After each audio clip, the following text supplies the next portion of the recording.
ایک دفعہ کا ذکر ہے کہ ایک شخص کے 3 دوست تھے۔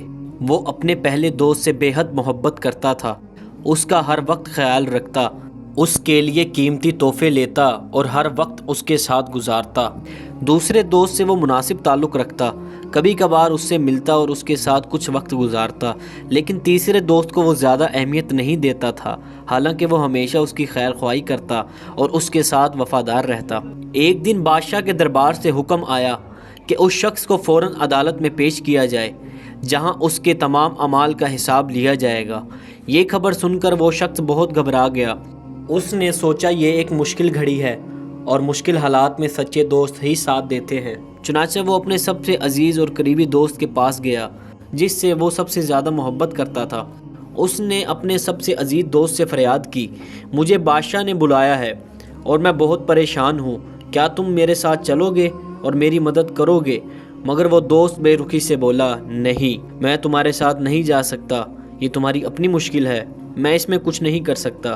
یہ جواب سن کر وہ شخص حیران ہوا اور بہت ہی اداس ہو گیا۔ جسے وہ سب سے زیادہ چاہتا تھا وہی مشکل وقت میں کام نہ آیا۔ پھر وہ اپنے دوسرے دوست کے پاس گیا، جس کے ساتھ اس کے تعلقات مناسب تھے۔ اس نے التجا کی، بادشاہ نے مجھے عدالت میں بلایا ہے، میرا کوئی ساتھ دینے والا نہیں، کیا تم میرے ساتھ چلو گے؟ دوسرے دوست نے افسوس سے کہا، میں تمہارے ساتھ صرف دروازے تک جا سکتا ہوں، مگر عدالت میں نہیں جا سکتا، وہاں تمہیں اکیلا ہی جانا ہوگا۔ یہ جواب سن کر اس کا دل مزید اداس ہو گیا۔ وہ سمجھ گیا کہ یہ دوست بھی آخری وقت میں اس کا ساتھ نہیں دے سکتا۔ اب وہ اپنے تیسرے دوست کے پاس گیا۔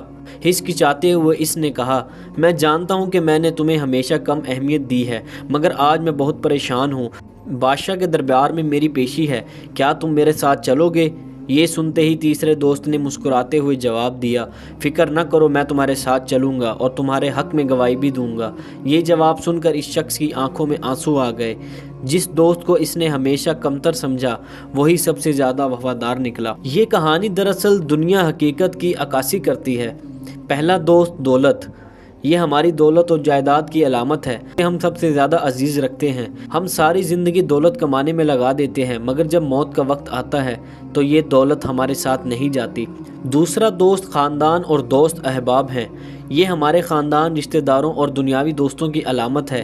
یہ ہمارے جنازے تک تو آ سکتے ہیں، مگر قبر میں ہمارے ساتھ نہیں جا سکتے۔ جیسا کہ دوسرے دوست نے کہا، میں صرف دروازے تک جا سکتا ہوں۔ تیسرا دوست نیک اعمال ہیں۔ یہ ہمارے نیک اعمال، عبادت، صدقہ اور اچھے کام ہیں جنہیں ہم اکثر نظر انداز کر دیتے ہیں۔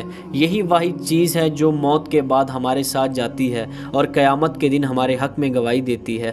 جیسا کہ تیسرے دوست نے کہا، فکر نہ کرو، میں تمہارے ساتھ چلوں گا اور تمہارے حق میں گواہی دوں گا۔